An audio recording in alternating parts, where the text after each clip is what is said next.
And we're rolling, yes sir, Yeah, yes sir. we're rolling, man. Man, I'm back again with another Creator Arts interview, talk, series, all the things. Man, I love this guy. I met him a year ago. A year ago? Probably a little more. Yeah, maybe a little more. Doing some out of this world stuff on a doggone. On the SP, man. Just like getting busy. See, that's what it is.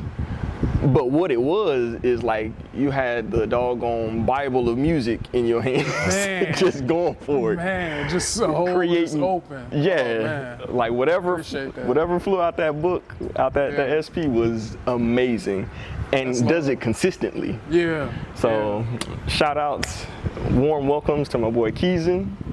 Yes, if you would be so kind, tell them a little bit more about who you are. Yeah. What you do, bro. All right, man, so my name is Kiezin. I am from Tallahassee, Florida. I moved to Montgomery summer of 2018. My little brother, he marched for ASU. He got a full ride scholarship, so I just came up here with him and kind of just started my whole journey over. And, you know, here we are, the things that stay consistent, music and art. So that's why me and my guy connected, so. Man. Yeah. So let's start from the early humble beginnings, right? How did you get into music? What were the influences that were around you? And I know that's a fairly basic question, but answer it to the best of your abilities. Yeah. Started in church. My pop's side, him and all of his siblings, church kids, they stayed in the church. Their mom and pop, my grandma and granddad, they were also heavy in the church. So my uncle played drums, and they realized that I didn't care for singing. All I was doing was looking at the drummer, and then by age 2, he started teaching me how to play, and that's when music just took off for me. It was like, man, I can create with just me. You know what I mean? I can speak without speaking. So it all started for real, like 2 years old in church on drums. So I'm a drummer first. Like, first and foremost, I'm a drummer first. Like, that's what my internal meter is that of a drummer, keeping that heartbeat. So. Man, that's super clutch, because I don't think that we ever talked about that. So I didn't know that you were a drummer. Yeah. So what was the style or the capacity for you drumming, right, that kept you so interested and motivated to pursue music to the degree that you have now? Yeah, it was the different colors that, like the different colors of sound that you could produce from being at the center of that drum set and being able to have a push-pull with the music just based off of your feeling and the decisions of symbols that you choose and everything. So that always fascinated me first, but it was mainly just, I would love a song, but it wasn't until the drums came in that I was in. So yeah, moms and pops, they picked up on it, and then they got me my first drum set when I was 4. And it was just like, you know, your little black drum set, whatever. But we all had one. I would hook up my John P. Key tapes, Kurt Franklin tapes, like Hezekiah Walker, like Fred Hammond, like just all that. They just got that hooked, some Take 6 in there, like. Yep. And they just hooked all of that up, and they would just let me practice and play along, and that's just kind of how I got my skills up, just grinding in my bedroom at like 4 or 5 years old until I was old enough. And my grandma on my mom's side, she let me play at her church once I got to be like 11, 12, yeah. So yeah, you really have been invested in it, which is a common story for us as black musicians, right? The grind work, the wood sheds, all that happened in the church for us, for most of us at least. And so I think that acknowledging how important the church atmosphere is for musicians, like that is our school of music. Right? Yeah. All the diversity that comes from it, man, you're not getting any better musicians man, than the ones that's starting out the church. Like that, there's always some influence to it or from it. And if you haven't grown up in it, you eventually find your way to it because it's a sound that you don't get nowhere else. Like it is concrete that it's almost tribal. Like, yeah. because your ear develops so young. Once you're exposed to that at a young age, that sticks with you forever. So it's something that's a fine line between whatever you decide to do with music or art in general. It's always gonna have that same sauce if that's what you grew up in. So I mean, it's great whenever you get exposed to something like that at a young age, and it trains your ear, trains your internal meter, like gives you your taste and everything. It's something that becomes tribal, and when you're around your people, they pick up on it and they recognize it, like, oh yeah, he got it, like, or she got it. Like, you could be singing, play bass, guitar, keys, drums, violin, sax, it don't matter. We know it when we hear it and when we see it. So yeah. What was the creative scene like for you growing up in Florida where you were? What were the influences that were there? You know, what things did you find yourself, leaning towards? Yeah. The main thing that I leaned towards was marching band. Tallahassee, we got FAMU Marching 100, so that's something that my grandma, she's a Rattler alum. My mom's an alum, so we were frequently at football games. We attended the homecoming parade every year. From a young age, they take me up to the patch and I'm watching 100 practice and stuff. So that was like the base. That was kind of the thing that, I don't want to say got my foot in the door, but it more so got my confidence up, and it made me like really discover who I was. But yeah, it was that, a lot of like DJ stuff because it's a college town too. So yeah. So I'm glad you brought up the DJ stuff, because that's the next direction I wanted to head into. Because I imagine, if nothing else, you at least attempted to be a DJ before you became the Kiezin that we know today, because the essence of what you do on the SP, man, it speaks volume. Yeah, bro. Yeah, my grandma, she rest up granny, she gave me my first few records, but when I can remember back to when I was maybe like 8 or 9, and I didn't have the turntables, but I would just take the vinyl out and just put it there like I'm DJing, and I would do that like while I'm watching TV. And because she wasn't playing them anymore, she was playing CDs, tapes, radio, whatever, she didn't mind that, because again, she understood, who her grandchild was. So that, yeah, but I didn't really know what I was doing, but I just knew like, yo, this is music. This is kind of where I want to go as far as moving on from drumming. Like, this is what I want to try out next, but I didn't really know how to get into it. But it wasn't until some years later, and started getting my records, and I started my producer journey. So I started that. That was 2010. That was when I started. Yeah. Yeah. Shout out to my boy Munchie. Hey. I used to ride my bike over to his crib, and he had FL Studio, and he would teach me the ropes and everything before we would get a little version. You know how we would get, got our little version of FL, got mine back at the crib on a little desktop. But he really was like the one. He was like, man, come on, this FL Studio stuff fun, man. Like, just give it a shot. And I would be over there all day, just sun up to sundown off some water hose water, like some honey buns, you know what I'm saying? Like, we just gonna grind this out and figure out FL. And then, like summer 2011, after I graduated high school, that's when I said, all right, I really wanna like give this a shot. I had just been teetering with it, throughout the year, and then it was like that summer, like, okay, I'ma really try this. And then mom, she bought me a USB MIDI keyboard, and RIP Sam Goody. We had a Sam Goody back in Tallahassee. That's where I started buying my first few records at, and that was it. So do you remember what your first few beats were like? Yes, man. Yeah, my biggest influence being Ninth Wonder. Yeah. I was kind of trying to go into his direction, and the beats were fine, but I knew that the pocket wasn't there. I knew that I had to figure that out, and I just had to grind.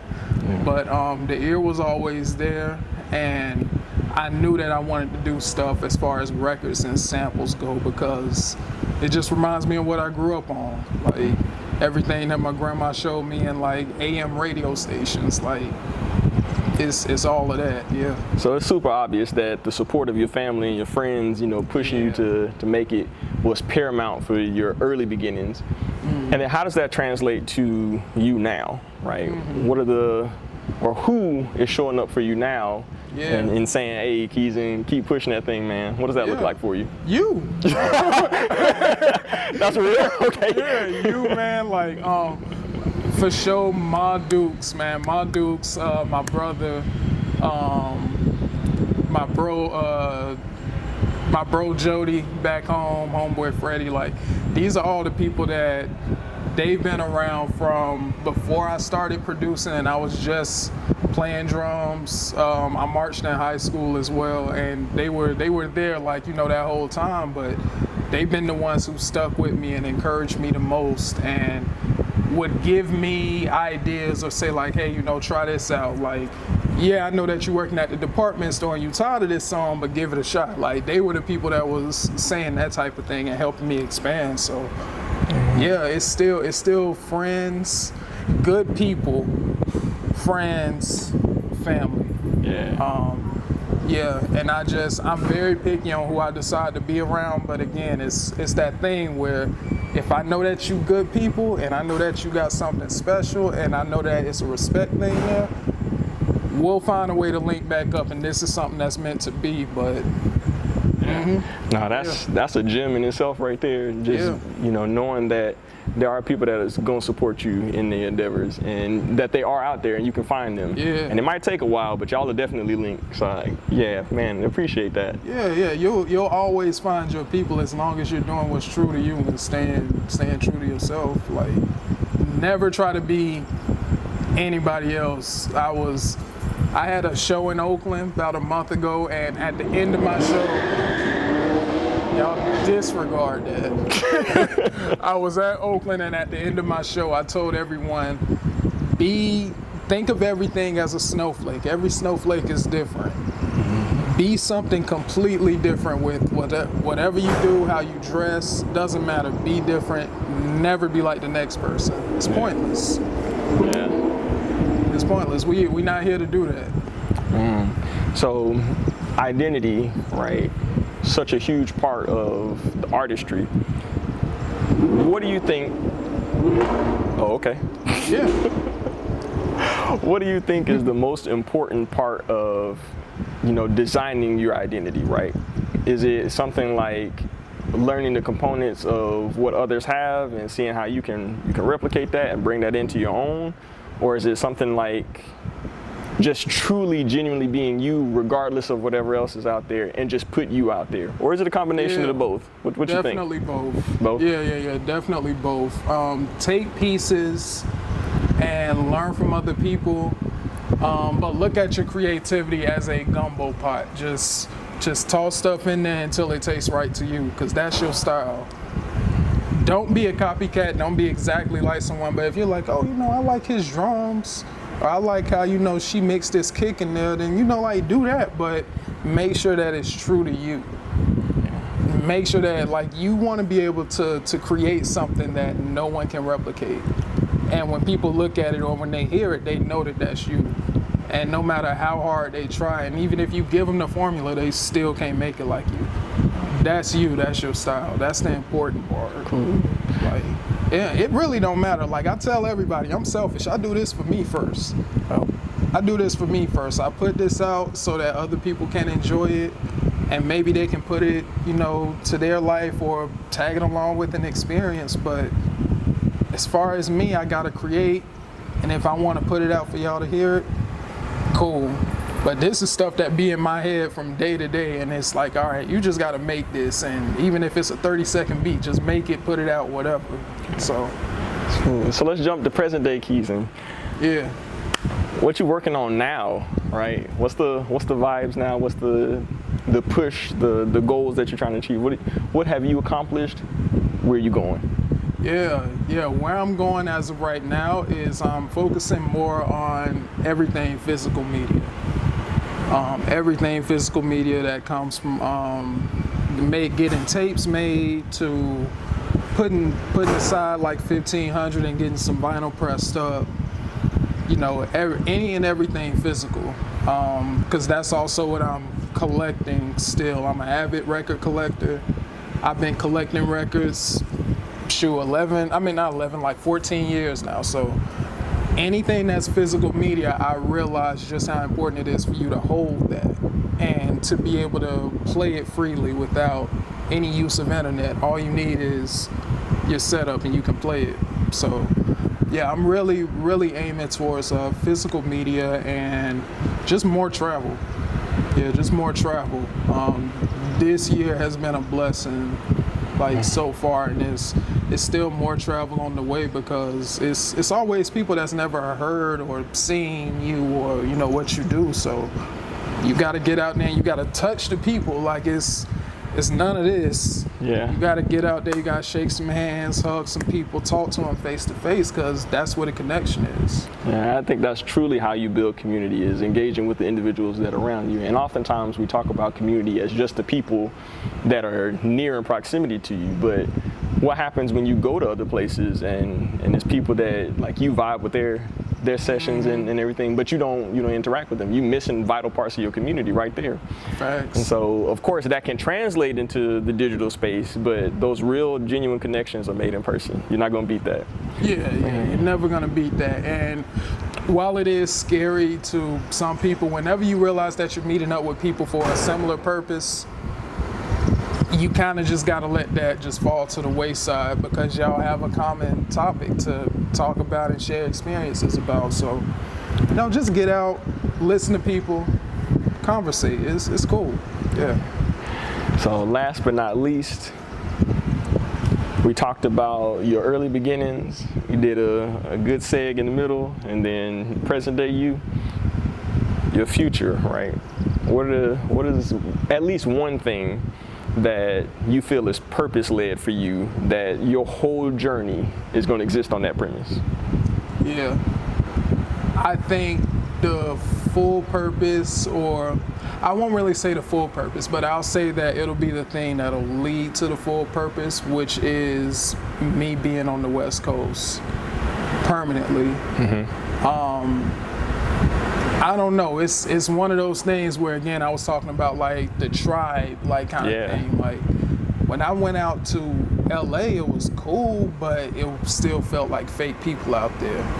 And then I get out to Oakland and I'm like, oh, this is where the real people at. Like this is where, again, you talking to people, you say, hey, how you doing? They stop, face you, have a conversation. Hey, you know, I'm doing all right. You know, what you getting it?